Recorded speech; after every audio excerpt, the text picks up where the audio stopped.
Hey, hey, it's your man Russ Mitchell, Homesick Buckeye. We're back again doing what we do, trying to uplift you, motivate you, trying to help you change your life, get where you want to go.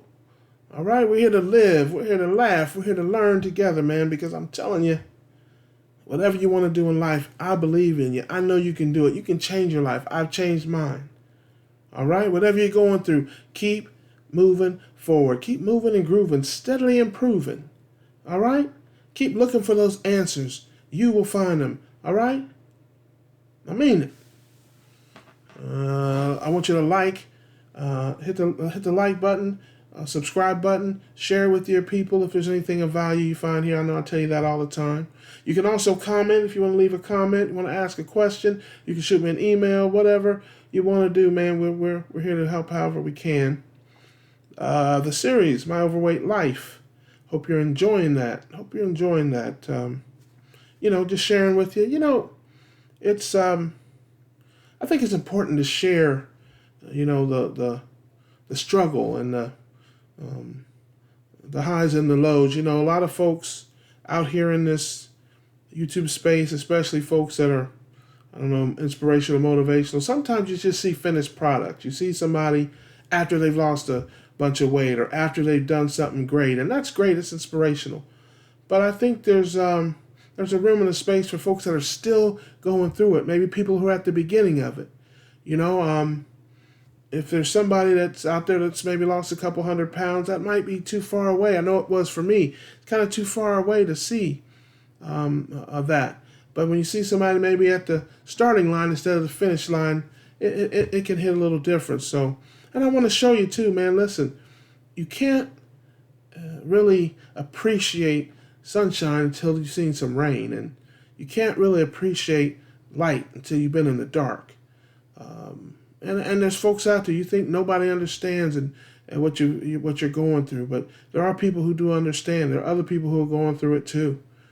You never know what people are going through in their private lives. They show you one thing, but really there's something else going on. I did that for years. I told people things were okay when they weren't. I told people I was good when I wasn't. A lot of people have commented. They're just shocked and surprised that to hear, what I was going through, because I'm not the type of person that shares that kind of stuff. I'm the guy that people come to with their problems. I'm not really the guy that shares my problems. I'm the guy that has the answers, for a lot of folks. And it's just how I'm wired, how I'm built. But, I've learned through some of this, that there's room for growth maybe in that area. Maybe I need to talk to people. The old song, we all need somebody to lean on. Hey, I had them golden pipes. Hey, some of y'all know Big Daddy's got the golden pipes now. All right. Shout out to all my lovely low carb ladies and my keto cuties out there. I know you like the golden pipes now. I know, girl. I know you like that. Big Daddy might bless you with a song every now and again. All right. But I digress. My Overweight Life. Chapter 7 now we're into. Chapter 7. We left off last time in mid-2021. And I had buried another loved one recently and had decided to go pescatarian vegan and just trying to figure something out. Just looking for an answer. But it wasn't working. It wasn't working at all, and I was just getting more discouraged. So let's fast forward to the end of 2021. It's New Year's Eve, 2021, and it's when I hit my lowest point in terms of my weight problem. I had another low point when my Aunt Wanda died, but this was different. This was more of a personal, low. It wasn't a depression or a grief. It was a personal disappointment, just a personal low point, and it's probably, I'm sure, the highest point in my life in my weight. Now, keep in mind, I hadn't weighed myself in 30 years, so I didn't know how much I weighed, but I'm pretty sure, looking back, it was probably my heaviest. I was really at the end. I couldn't stand long enough to even shave. I had to bring a chair into the bathroom with me to shave, and I used to take my cell phone with me when I take my trash out to the curb, because I had kind of a long driveway, and I was concerned that if I couldn't make it back to the house, I could at least call somebody. I mean, I just felt my life slipping through my hands. I just was trying to hold on, but it just seemed to be getting away from me. And I was laying in bed New Year's Eve. And I was thinking over the past year and over the past few years, and it was just a wave of emotion that came over me. Just everything. I mean, my Aunt Lois, my Aunt Wanda, my Mama Red, and my brother Cliff, my sister Barbara. And I was just defeated, man. I was defeated. I was tired. I was just worn down. And I was thinking about the new year coming, and I wasn't looking forward to it. I just wasn't looking forward to it. And I just started to cry. And I'm laying there. I'm soaking the sheets and the pillowcases with my tears. But I still got that depression-resistant mind. I could hear those voices. What's wrong with you? You got all these blessings. Get up. Figure something out. Stop that crying. Crying's not going to fix anything. So I sat up in the bed and I just started thinking. I'm like, think, Russ, think. What am I missing? Where am I going wrong here? I thought about lap band surgery. I'm like, maybe that's the ticket for me. Maybe that's it. I need to get that surgery. But I knew people that had that, and a lot of them most all of them gained the weight back, and some of them had complications. They had to go back in and do other surgeries. I was just like, that's not it. And I thought about medications. I'm like, well, maybe I could get on a pill or something, but long-term effects of those things and side effects. And they had a drug years ago, I can't think of the name, where it was messing up people's heart valves, and I just didn't think that was the way. And I just kept thinking, and I thought about the Atkins program and the low-carb program, and that was the only thing I'd ever done in my life that had given me any type of even limited success. But I was petrified of that. It flew in the face of everything I knew about nutrition. My father, he had juiced for 40 years, and I always learned, as we all did, that you need fruit, you need vegetables, and you got to have these grains and to be healthy. If you don't eat this stuff, you won't live. And I just knew that diet was just, again, it was everything, the opposite of everything I'd ever learned. And keep in mind, family, I didn't have any health problems that I knew about other than being heavy. I didn't have any sickness, or I didn't feel bad. I just literally could not support my weight. I was getting so heavy, and I was scared that if I started eating all that stuff, that it would compound my problems. Now I'd be heavy and have a heart problem and have some type of other issues, and I just didn't want that. But then I kept thinking, and I was like, you know what? Who cares? Who cares? You're going to die anyway. You're going to die anyway. They're going to find you here in this house. That's what's next. So, what do you have to lose? If you have a heart attack or a stroke, at least you had one trying to do something different, trying to get out of this thing. So I decided the next day I was going to do it. I was going to get on the computer, and I wanted to research first.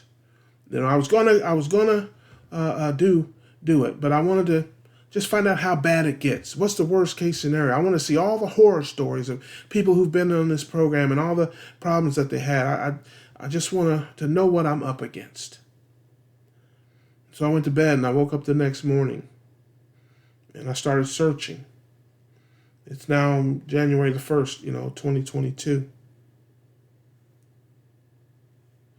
And I started with the vegan websites, looking at what they were saying about it, because I figured they'd have the worst horror stories and that. And I didn't really see anything out of the ordinary, I'd grown up Seventh-day Adventist with vegetarian advocates and that sort of thing. And so I kind of understood their way of thinking. And I was looking through stuff and reading stuff and listening to different podcasts and stuff. And it was the same old stuff that I always heard.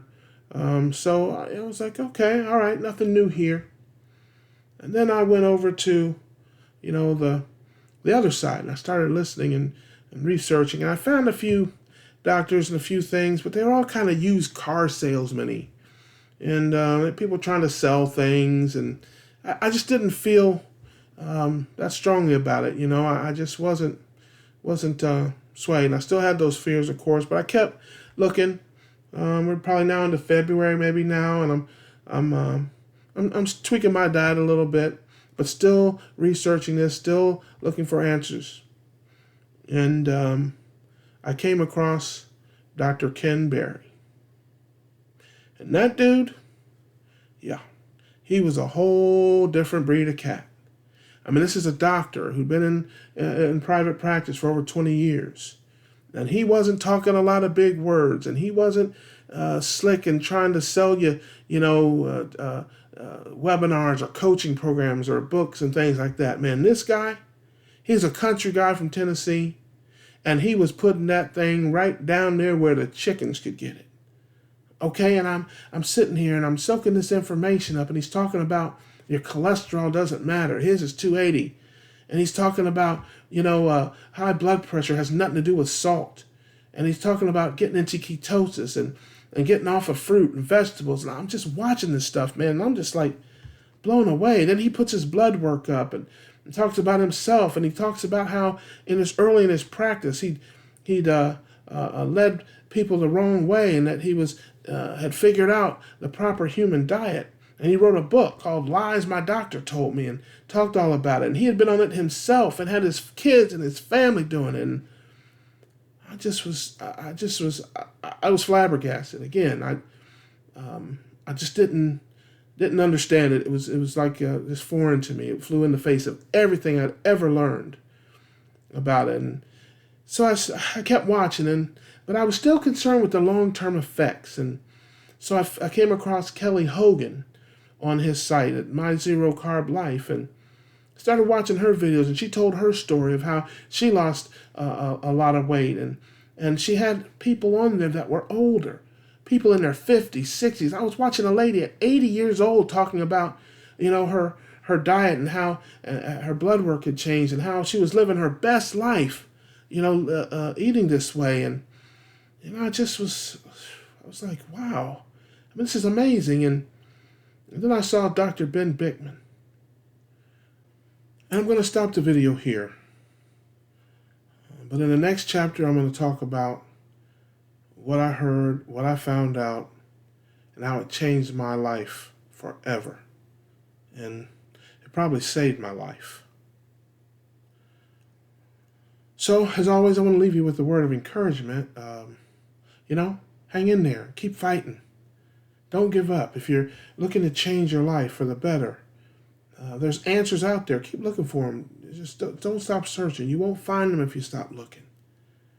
Keep striving, keep thriving, keep moving and grooving, steadily improving. All right? Be thankful, be grateful. Don't be bitter or hateful. And as always, I wish you all the best, and I will see you on the next one.